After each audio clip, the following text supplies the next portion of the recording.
Who? Anjali Kochar? Yeah, she doesn't reply to my emails. Oh man, yes, I feel you. She never picks up my calls.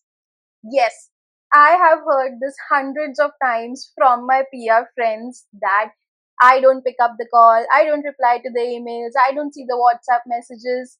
But wait, guys, wait.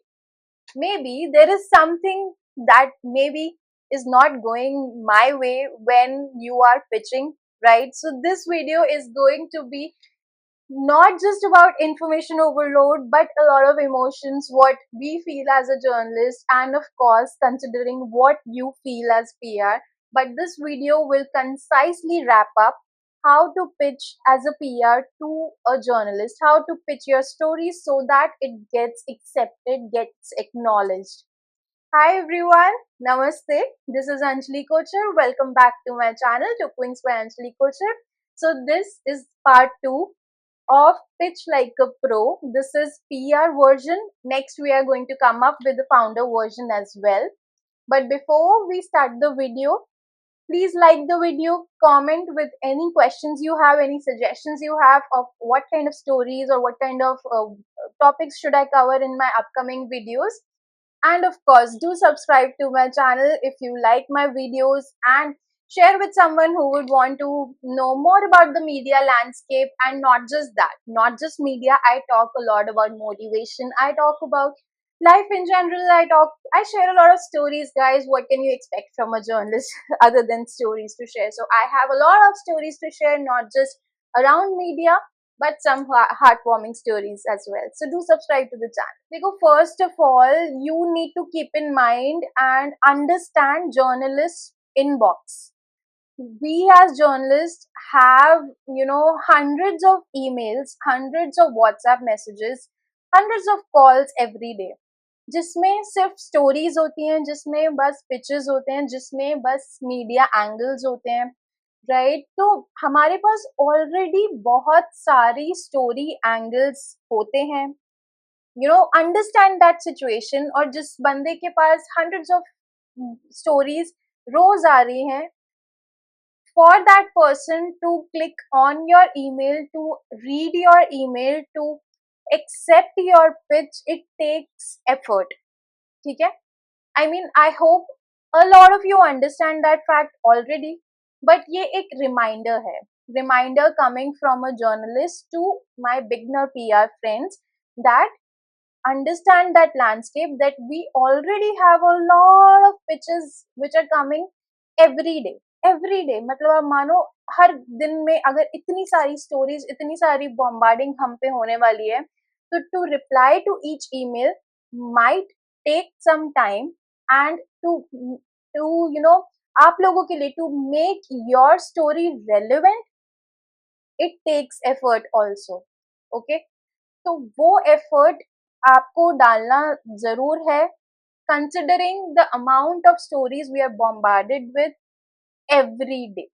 So let's get to the topic of today, which is actually the talk of media town. I mean, LinkedIn खोल करके देख लो तो there are so many posts out there, and there are so many PR people talking about journalists talking about PR people, and एक tussle है ना जो हमेशा से रहा ही है. I think there is kind of a love-hate relationship. हमारा एक दूसरे के बिना हो भी नहीं सकता, but at the same time, there is always a complaint of PR people from journalists that we, as a journalist, we forget to reply to their stories, we do not accept their pitches, and things like that. तो ये सारी चीजें जब होती रहती हैं, तो I thought कि I mean, अगर जो बिगनर हैं PR में, उनको थोड़ी सी अंडरस्टैंडिंग आ जाए how to pitch better. I mean, what should be the right way to write an email or write that WhatsApp message to a particular journalist so that they may not make certain mistakes going forward in life, और जिससे उनको probably उनका जो turn around rate है high हो. It should not be very low, it should be high enough, and they can also build relationships with a journalist. तो आज की वीडियो में I'm going to cover all those pointers which are important for you as a PR to pitch your story to a journalist. See, अब जैसे आप समझ लो, एक let's say festive season आ रहा है, है ना। फेस्टिव सीजन पे हमारे पास ऑलरेडी हंड्रेड्स ऑफ ईमेल्स होंगे regarding gifting ideas, regarding festive celebration dressing ideas, regarding let's say doing stories on home decor. इस तरह की स्टोरीज ऑलरेडी हमारे पास होंगी, तो you need to have that mindset कि अगर फेस्टिव सीजन आ रहा है और जर्नलिस्ट के पास ऑलरेडी इस टाइप की बॉम्बार्डिंग होने वाली है, तो हमारी स्टोरी को हम किस तरीके से यूनिकली पोजीशन करें, हमारा जो पेग है हम किस तरीके से यूनिकली पोजीशन करें, which is also trendy, newsworthy, at the same time relevant for journalist to take a look and consider, है ना। I know it can be really overwhelming, but you need to put that effort which is very important. आपको वो effort डालना पड़ेगा अपना story peg इतना unique बनाने के लिए, जिसको पढ़ के मैं एक्चुअल में आपको रिप्लाई करूं कि हाँ, tell me more about this story. You have to put that effort, you have to make sure कि वो पैग बहुत क्लियर है, मेक श्योर कि आपकी रिसर्च बहुत क्लियर है, मेक श्योर कि आप आपकी स्टोरी को आपसे ज्यादा अच्छे से कोई नहीं जानता है। आई मीन कई बार मैंने नोटिस किया है ये चीज कि कोई अगर मुझे पिच कर रहा है and they only don't have an understanding of what their story is all about, what their client is all about. What they want me to do is कि मैं उनके क्लाइंट से बात कर लूं या अंडरस्टैंड कर लूं खुद से स्टोरी को। आपको ऐसा लगता है कि जिसके पास 100 ईमेल्स ऑलरेडी आ रखे हैं उसके पास इतना टाइम है कि मैं आपके इस क्लाइंट की अंडरस्टैंडिंग करने बैठूं? As a friend maybe मैं कर लूंगी, है ना, but not everybody would do that. Not everybody has that kind of time to look into each story and understand कि आप क्या कहना चाह रहे हो, आप क्या कहना चाह रहे हो, आपका हमें समझाना बहुत जरूरी है। So your peg should be really on point and you should put a lot of effort in researching certain unique aspects in your story peg. At the same time understand कि आप मुझे आप एक जर्नलिस्ट को एक product बेच नहीं रहे हो, आप एक जर्नलिस्ट को स्टोरी बेच रहे हो। आपको आपका अगर कोई फाउंडर है जिसका आपको पीआर करना है, आपका कोई प्रोडक्ट है जिसका आपको पीआर करना है, उसके पीछे की स्टोरी क्या है वो आपके लिए बहुत जरूरी है फिगर आउट करना। आप मुझे बोल दो कि प्रोडक्ट प्लेस करना है, वो एक अलग तरीके का जर्नलिज्म हो गया कि प्रोडक्ट प्लेसमेंट भी हाँ कुछ लोग करते हैं, तो आप उन्हीं को रीच आउट करो ना, which also brings me to that point, है ना। मेक श्योर कि आपको पता है कि आपकी प्रोडक्ट प्लेसमेंट वाली स्टोरीज ये journalist XYZ journalist product placement stories करता है, तो reach out to that journalist, that would make more sense, right, than reaching out to somebody who doesn't take product placements, who doesn't cover gifting stories, है ना, जो कर ही नहीं रहा है गिफ्टिंग स्टोरीज कवर, आपका प्रोडक्ट प्लेसमेंट होने ही नहीं वाला, आपको प्रोडक्ट रिव्यू होने ही नहीं वाला है, तो there is no point in reaching out to that journalist and आपका भी टाइम जाएगा उसमें, आपको भी अलग से सोचना पड़ेगा, at the same time journalist का भी टाइम जाएगा and then they will have a perception of you that you did not do your own research, है ना। आई मीन आप सोच के देखो, राइट, मैंने स्टार्ट ही इस बात से किया था कि बॉम्बार्डिंग हो रही है एक बंदे के ऊपर ईमेल्स की, पिचेस की, at the same time we understand कि आपके ऊपर भी बहुत प्रेशर है ना, तो आपको भी थोड़ा इस तरीके से सोचो कि अगर बॉम्बार्डिंग हो रही है तो आपका रिसर्च क्लियर होना चाहिए जिससे हम आपका स्टोरी देखें, एक्नॉलेज करें, या फिर अगर मतलब कंसिडर करें, right, and eight the same time हमारे को ये पता होना चाहिए कि आप प्रोडक्ट आपने सही बंदे को रीच आउट किया है, right. sometimes it does piss us off कि you're not aware of who you are contacting. कई बार ऐसा होता है, एक पर्सनल एग्जांपल है, sometimes it happens with me कि अच्छा okay, this is a story, this is a real estate story, I'm sending it to you, or would you like to cover that, and then quickly मेरे दिमाग में आता है कि यार आपके पास इतना टाइम नहीं है कि आप रिसर्च कर लो कि एज अ जर्नलिस्ट मैं रियल एस्टेट कवर नहीं करती हूँ, maybe to go to someone जो रियल एस्टेट कवर कर रहा है, that would save both of our time, है ना। तो मैं रियल एस्टेट कवर कर ही नहीं रही हूँ, तो आप क्या पॉइंट हो गया उस बात का, राइट? मेरे पास रियल एस्टेट की स्टोरी लाने का। एट द सेम टाइम अब आप देखो कि जर्नलिस्ट का एक मैंने ये बताया है ना कि कवर क्या कर रहा है, प्लस लाइक अब हर कोई जर्नलिस्ट फुल टाइम एक जगह पे नहीं होता है ना? I mean let's say I am working independently, so you should be clear कि किस किस पब्लिकेशंस पे मैं एट दैट टाइम काम कर रही हूँ। आपको नहीं पता, आप पूछ लो, है ना?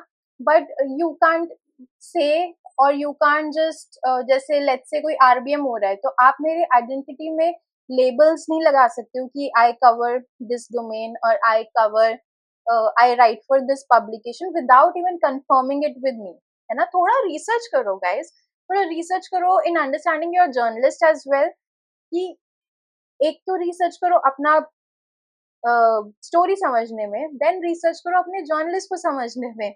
I think I understand, I get it कि बहुत ज्यादा ऐसे है ना, रिसर्च रिसर्च और सब कुछ सही गलत है वो। See, every at the end of the day we all are humans, और अगर आपसे कोई गलती हो भी जाएगी तो हम आपको करेक्ट कर देंगे, है ना? So nobody is going to take it on their heart और हेड कि भाई आपने तो बहुत गलत कर दिया है। Nobody is going to shout at you.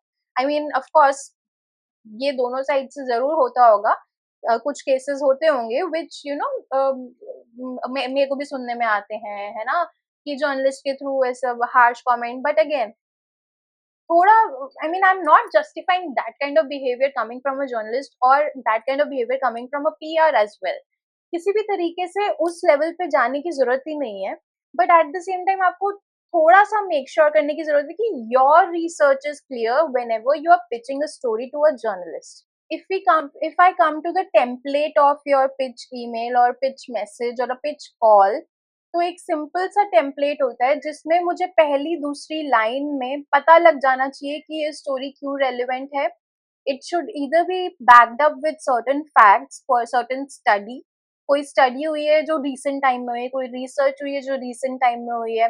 अगर आप ईमेल सेंड कर रहे हो तो मे बी कोई फिगर्स आप सेंड कर सकते हो, but don't send us like heavy files. ये भी एक पॉइंट कंसिडर किया करो कि पहले ईमेल में ही बहुत हैवी फाइल्स मत भेजा करो। Our emails are already bombarded with a lot of emails, a lot of stories, a lot of you know content, तो हमारे पास भी स्पेस नहीं होता है। तो पहले ईमेल में ही हैवी फाइल्स मत भेजो, बट आप छोटे फाइल्स भेज सकते हो जिससे हमें अंडरस्टैंडिंग हो जाए कि आपकी पिच क्यों रेलिवेंट है। When you are talking numbers, तो एक ये पॉइंट होता है आपकी पिच में, अगर नंबर्स होते हैं, आपकी पिच अगर ट्रेंडी है, आपकी पिच अगर वर्दी टू कवर है, ये सारी चीजें कंसिडर करके आपकी स्टोरी उठाई जाती है ना? आपने कोई स्टैट्स भेजा, कोई ग्राफ भेजा, उसको पढ़ा जाता है, विजुअली देखा जाता है तो समझ में आता है ना? कोई अगर कोई पर्सन है जो कवर करता है, रिलीजेस कवर करता है, एक और चीज, अगर कोई रिलीजेस कवर कर ही नहीं रहा है तो उसको रिलीजेस मत भेजा करो, क्योंकि अगेन आप एक्सपेक्ट करोगे कि आपकी रिलीज कवर हो जाएगी and then there will be a thing like कि रिलीज कवर नहीं हुई है, देन फिर आप बुरा मान जाओगे, then there will be a you know certain certain आप परसेप्शन आप बना लोगे जर्नलिस्ट के बारे में कि मेरी रिलीज कवर नहीं की, मेरा इवेंट कवर नहीं किया। दोनों साइड से क्लियर रखा करो, क्या कवर होगा, क्या कवर नहीं होगा। And I believe as a journalist भी, मतलब अगर ये जर्नलिस्ट भी मेरी वीडियो देख रहे हैं तो ये क्लियर कर देना इम्पोर्टेंट है भाई। I also make it clear कि मैं नहीं करती हूँ रिलीजेस कवर, मैं नहीं करती हूँ ऑथर आर्टिकल्स कवर, है ना? तो मुझे कॉल करके रिलीज और ऑथर आर्टिकल का पॉइंट नहीं है। मुझे अगर कॉल कर रहे हो तो मैं फीचर स्टोरी ले लूंगी, कोई बहुत रेलिवेंट आपका यूनिक स्टोरी आइडिया है तो प्रोबेबली मैं आपका इंटरव्यू ले लूंगी, है ना? बट अगेन ये सारी चीजें कंसिडर करो, एंड देन जब भी आप टेम्पलेट कंसिडर कर रहे हो तो टेम्पलेट में नंबर्स कंसिडर करो, शॉर्ट में आप कितना मुझे एक्सप्लेन कर सकते हो कंसिडर करो, क्या सोर्सेस प्रोवाइड कर सकते हो कंसिडर करो, क्यों ये एंगल बाकी एंगल से यूनिक है कंसिडर करो, है ना? क्लोजिंग लाइंस कंसिडर करो। आप मतलब कि आप समझ लो कि रिसर्च के बाद जब आप पुट टुगेदर करने जा रहे हो तो बहुत सारा क्या होता है वो फ्लफ, बहुत सारा फ्लफ नहीं करना है आपको अपने ईमेल के अंदर, क्रिस्प रखना है, छोटे में मुझे समझ में आ जाना चाहिए कि आपकी स्टोरी एक्चुअल में क्या है, so that I can consider replying to you, I can consider you know either replying in a positive or a in not accepting way, but जो भी है मतलब मेरे को समझ आना चाहिए कि आपने एक एफर्ट डाला है, राइट? अब रही बात एफर्ट की, तो पीआर और जर्नलिस्ट में ना ये एक एफर्ट बहुत काउंट करते हैं कि you are putting that effort in building a relationship with a journalist. जब आप एक रिलेशनशिप बना लेते हो ना जर्नलिस्ट के साथ, तो आपको पता है कि हाँ, ये मेरी स्टोरी कर देगी, क्योंकि we have build that rapport with her, we have build that relationship with her, है ना? तो ये आप इवेंचुअली अपने सीनियर्स से भी जब सुनोगे ना, तो यू विल अंडरस्टैंड कि एक रैपो बनाना, एक रिलेशनशिप बनाना कितना जरूरी है अपने जर्नलिस्ट के साथ। क्योंकि जब आप वो रैपो बना लेते हो, कई बार हम लोग वो रैपो की वजह से आपकी स्टोरी, आपका ईमेल, आपका व्हाट्सएप खोलते हैं, वो रैपो की वजह से आपकी कोई स्टोरीज क्रैक हो जाती है, कोई आरबीएम क्रैक हो जाती है, कोई पॉडकास्ट क्रैक हो जाता है, किसी भी तरीके का कोई चीज क्रैक हो जाती है, just because you have built that relationship with your journalist. So it is very important to build that relationship with that particular journalist, है ना? So, what are the points I just mentioned? The number one point is research करो. Research your product first. Find out a story, a relevant angle in your story. Research your journalist before reaching out to your journalist. Mass pitching is dying. Her journalist को copy paste कर देना एक ही चीज is dying guys. कई बार तो आप लोग name correct भी नहीं करते हो, तो then that also pisses us a lot, journalist को वो नहीं अच्छा लगता है कि आपने नेम भी करेक्ट करने का एफर्ट नहीं किया। तो वो एफर्ट पुट करना बहुत जरूरी है, राइट? तो research your story, your product, your story, know it. हमारे पास नहीं है टाइम आपका प्रोडक्ट को जांच करने का कि हम स्टोरी एंगल निकालें उसमें से, right? Research your product, research your journalist. अपना टेम्पलेट में अपना पूरा रिसर्च का क्रक्स मेंशन करो। Build a rapport with your journalist. Building a rapport with your journalist will take you a long way. आपकी बहुत सारी स्टोरीज क्रैक हो जाएंगी, और बहुत बड़ी बड़ी स्टोरीज क्रैक हो जाएंगी if you have a good rapport with a journalist. Okay, next is to follow up. Follow up लो यार, कोई दिक्कत नहीं है। क्या पता 100 में से हमने अगर आपका मिस कर दिया है वो ईमेल, तो वो हमारे पार्ट पे है ना, हमने मिस कर दिया, तो आप फॉलो अप तो ले सकते हो। Just take a gentle follow up that hi, how are you, did you check my story angle, है ना? अगर आपका स्टोरी एंगल रेलेवेंट है तो आपको रिप्लाई मिल जाएगा, डेफिनेटली मिलेगा आपको reply. Make sure you follow up with your journalist time to time, बिल्कुल करो, कोई दिक्कत नहीं है उसमें। बट अगेन, फॉलो अप कर रहे हो तो मेक श्योर कि आपको थोड़ा वो मीडियम पता है कि कहाँ से आपको क्विक रिप्लाई मिलेगा, है ना? मे बी कोई जर्नलिस्ट आपको कॉल पे क्विकली बोल देंगे, कोई जर्नलिस्ट आपको व्हाट्सएप क्विकली रिप्लाई कर देगा, कोई ईमेल पे क्विकली करेगा। तो वो अंडरस्टैंडिंग बनाने में शायद टाइम लगेगा, लेकिन वो अंडरस्टैंडिंग बनाने की कोशिश जरूर करो। One thing I would like to add here, जैसे मैंने वो इमेजेस की बात की थी ना, कि बहुत बड़ी हैवी फाइल स्टार्टिंग में मत भेजा करो whenever there is not required. Another thing is the fact that आप आपके जो भी आपकी स्टोरी है, जो भी आपके एंगल्स हैं, उसमें आप इतने हेवी एडजेक्टिव्स ऐड मत किया करो। Your story should be concise. मतलब I should be able to read your story to find that human angle quickly, मतलब एक झलक में। मुझे नहीं जानना है